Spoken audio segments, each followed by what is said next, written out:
नमस्कार दोस्तों, आप देख रहे हैं पीपुल्स वॉइस न्यूज चैनल। जैसे जैसे विधानसभा चुनाव 2022 उत्तर प्रदेश में नजदीक आते जा रहे हैं, चुनावी सरगर्मियां भी बढ़ती जा रही हैं। आज गोंडा में आम आदमी पार्टी के उत्तर प्रदेश प्रभारी एवं राज्यसभा सांसद संजय सिंह ने अस्थायी कार्यालय शर्मा होटल में पत्रकारों से प्रेस वार्ता की।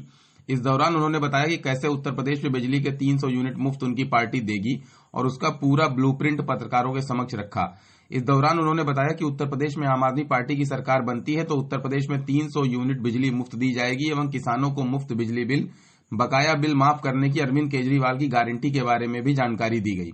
पत्रकारों से बात करते हुए सांसद संजय सिंह ने उत्तर प्रदेश में भाजपा के शासन और प्रशासन को आड़े हाथों लेते हुए व्यापारी मनीष गुप्ता, इंद्रकांत त्रिपाठी समेत कई व्यापारियों की हत्या पर भी सवाल उठाते हुए कड़े शब्दों में पुलिस की कार्यशैली पर भी सवाल उठाए। अस्थायी कार्यालय शर्मा होटल में प्रेस वार्ता समाप्त होने के बाद गोंडा जनपद के अदमगोंडवी मैदान से पदयात्रा का प्रारंभ हुआ। उक्त पदयात्रा गुरु नानक चौक चौराहा, पीपल चौराहा से होते हुए चौक बाजार से होते हुए गांधी पार्क में गांधी प्रतिमा पर समाप्त हुई। पीपुल्स वॉइस न्यूज चैनल के लिए जिला संवाददाता मुशीर खान की रिपोर्ट।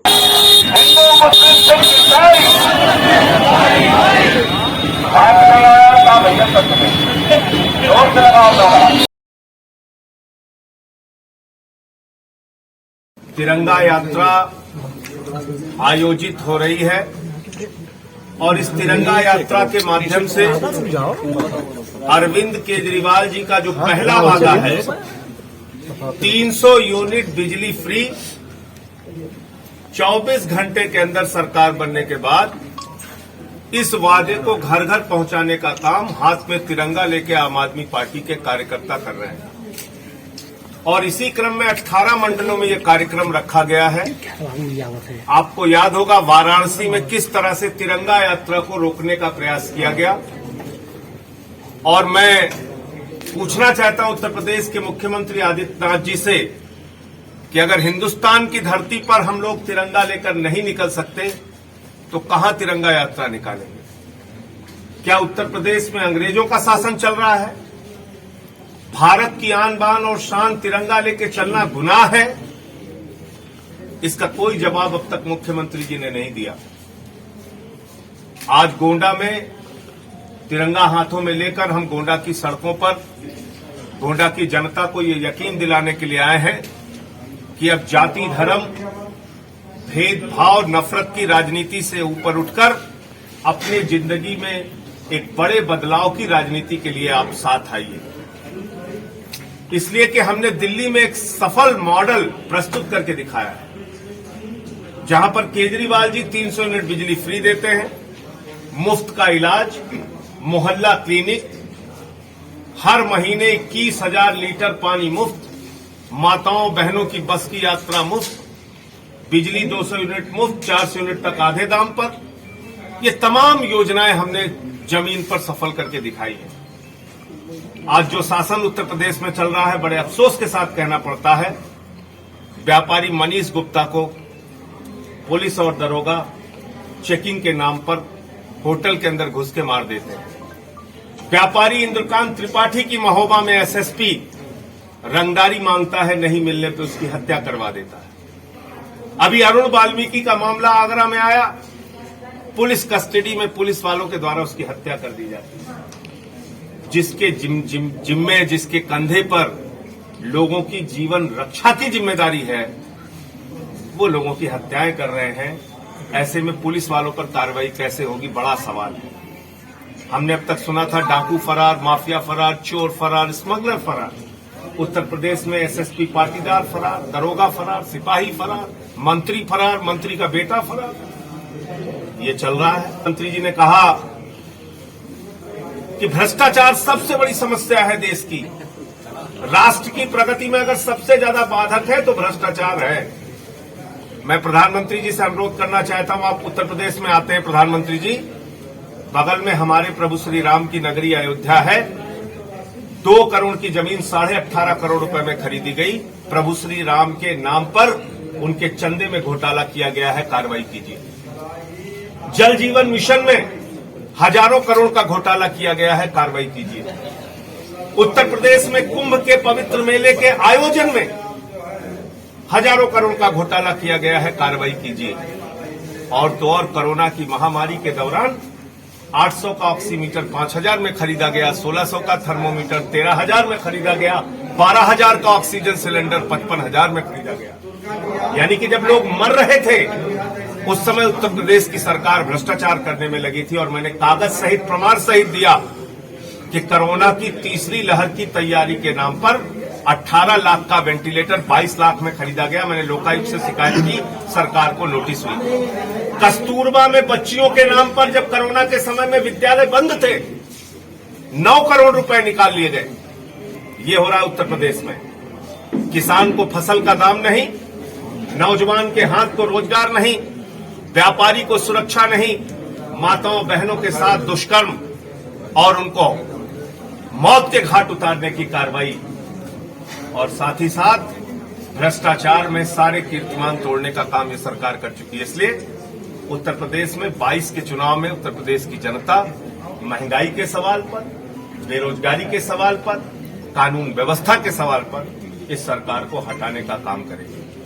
हमने 300 यूनिट बिजली फ्री का जो अभियान चलाया है, सफलतापूर्वक 170 विधानसभाओं में यह अभियान चल रहा है। 170 विधानसभाओं के लिए हम लोगों ने अपने संभावित प्रत्याशी यानी कि विधानसभा प्रभारी घोषित कर दिए हैं। 403 सीटों पर आम आदमी पार्टी उत्तर प्रदेश में चुनाव लड़ेगी और आने वाले दिनों में हम लोग और भी विधानसभा प्रभारियों की घोषणा करेंगे। मुझे अपनी ओर से यही बात कहनी थी। आपका कोई सवाल हो आप पूछिए। प्रियंका गांधी जैसे कह रही हैं कि महिलाओं के लिए हम 40% सीट आरक्षित कर रहे हैं, क्या कहेंगे इसको लेकर? देखिए, प्रियंका गांधी जी या भारतीय जनता पार्टी, दोनों पार्टी से जब आप पूछिए तो वो कहते हैं कि हम महिलाओं को अधिकार देने के पक्ष में हैं। तो भाई 50 साल कांग्रेस ने राज किया और करीब करीब 14-15 साल भारतीय जनता पार्टी ने राज किया।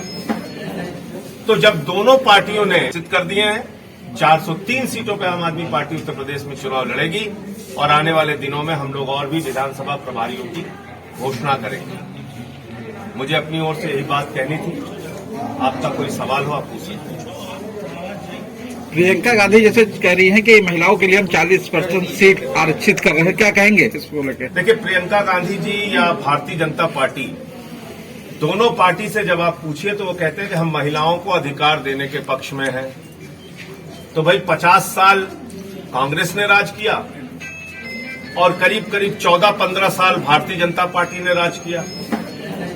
तो जब दोनों पार्टियों ने 75 साल में 65 साल राज किया है, तो आपने अब तक इस देश के अंदर क्यों नहीं लागू किया महिला आरक्षण? विधानसभा में, लोकसभा में 33% महिलाओं के लिए सीट आरक्षित की जाए। इसका बिल पार्लियामेंट में लेकर आइए और आम आदमी पार्टी उसका समर्थन करेगी। ये बताइए, बड़ी बातें और बड़ी बातें करने से कुछ नहीं होगा। 40% आप यहाँ पे सीटें दे रही हैं। उत्तराखंड में क्या करेंगी, गोवा में क्या करेंगी, पंजाब में क्या करेंगी, ये एक बड़ा सवाल है। इसलिए आप महिलाओं को कितनी सीटें दे रहे हैं? नहीं, हम तो जहां भी योग्य कैंडिडेट मिलेंगे उसमें महिला हो पुरुष हो उनको कैंडिडेट बनाएंगे। आपकी विधानसभा करके कहा है जिन लोगों ने राम भक्तों पर गोलियां चलवाई हैं, क्या आप और हम उन्हें माफ कर देंगे? मेरा सवाल ये है योगी जी से कि जो लोग प्रभु श्री राम के नाम पे चंदा चोरी कर रहे हैं, क्या आप उन्हें माफ कर देंगे? उनको बगल में बिठाल के आप क्यों घूमते हैं? मेरा सवाल है आदित्यनाथ जी से कि जिन लोगों ने कोरोना की महामारी में वेंटिलेटर के नाम पे, ऑक्सीमीटर, थर्मोमीटर के नाम पे घोटाला किया है, क्या उनको आप माफ कर देंगे? जिनकी बदौलत नदी के घाट पर हमारे परिजनों की लाशें चील कौवे नोचते रहे, उनको माफ करने योग्य है क्या? और तो और भारत की धरती पर तिरंगा झंडा हम लोग लेकर नहीं निकल सकते। तिरंगा यात्रा पे आप रोक लगाते हैं और आप आज सवाल उठा रहे हैं देशभक्ति का। तो देशभक्ति और राष्ट्रवाद के नाम पर भारतीय जनता पार्टी इस देश के सामने एक्सपोज हो चुकी है। उसका चेहरा बेनकाब हो चुका है। और मैं तो इनके लिए एक ही चीज कहता हूं कि देखो ऐ दीवानों, ऐसा काम न करो और राम का नाम बदनाम न करो। और सीता मैया दुखी हैं भाजपा के काम से, सारा पैसा खा गए मेरे पति के नाम से।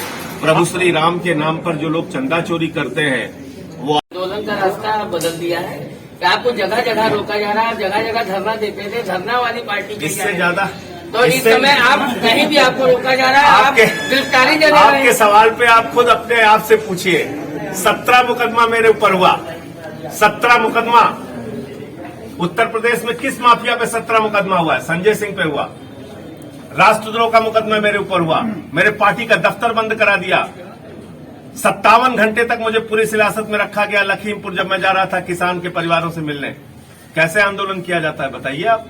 उत्तर प्रदेश में जितने भी भ्रष्टाचार हुए उसका खुलासा करने का काम और साहस आम आदमी पार्टी ने किया। हमने उसका सारे कागजात सामने रखे। कैसे लड़ाई लड़े आप बताइए मुझे। सांसद जी 96 लाख का घोटाला गोंडा में हुआ है, कस्तूरबा गांधी आवासीय विद्यालय में। आपके कस्तूरबा का मामला गोंडा का प्रमुखता से मैंने उठाया और उसमें नंबर 1 पे मैंने लोकायुक्त में भी शिकायत की है। जितनी भी संस्थाएं हो सकती हैं उन जगहों पे मैंने उसकी शिकायत की है। देखिए, कागज मरता नहीं है, इस बात को याद रखिएगा। देर सवेर ये सारे भ्रष्टाचारी जेल में जाएंगे। जब तक ये सरकार उनको बचा सकती है बचा ले, वरना इन सबको जेल में जाना है, ये तय। सांसद जी, भारतीय जनता पार्टी कह रही है कि आप पार्टी डेंगू दिल्ली में नहीं कंट्रोल कर पा रही है, अस्पतालों में दवाइयां नहीं है और केवल राजनीतिक स्टंट कर रही है आप। अच्छा, डेंगू का हाल उत्तर प्रदेश में क्या है? आप ये सर छिपा हुआ। भारतीय जनता पार्टी ने जो कहा उस पर जवाब आपसे लें। भारतीय जनता पार्टी कुछ भी आरोप लगाती रहती है। भारतीय जनता पार्टी को अपने गिरेबान में झांक के देखना चाहिए। आजादी के 75 साल में उत्तर प्रदेश ने कभी ये नहीं देखा कि गंगा के घाटों पे हजारों लाशें पड़ी हों, चील कौवे उसको नोचते हों। उत्तर प्रदेश ने कभी ये नहीं देखा कि शमशान में लोगों को लकड़ियां नसीब न हो। उत्तर प्रदेश ने कभी ये दृश्य नहीं देखा कि लखनऊ प्रदेश की राजधानी में लोगों की लाशें जलाई जा रही हैं, उसको छिपाने के लिए टीन शेड लगाए गए। तो भारतीय जनता पार्टी क्या बोलेगी? भारतीय जनता पार्टी सिर्फ नफरत बांट सकती है, लोगों को लड़ा सकती है, इनको करना कुछ नहीं है। न महंगाई कम करेंगे, न किसान के लिए बोलने के जवाब आने दो पूरा। न किसान के लिए कुछ करना है, न महिला सुरक्षा के लिए कुछ करना है। घोषणा पत्र जारी किया गया है। तो गोंडा की स्थानीय समस्या क्या है, ये हमारे क्षेत्रीय जो प्रभारी एक क्वेश्चन सांसद जी, मंत्री का चेहरा प्रोजेक्ट करेगी। ये पार्टी का शीर्ष नेतृत्व तय करेगा। अगर आपकी पार्टी गठबंधन में पूरी सीट नहीं लाती तो किसी साथ गठबंधन करेगी? अभी गठबंधन के सवाल पर कोई निर्णय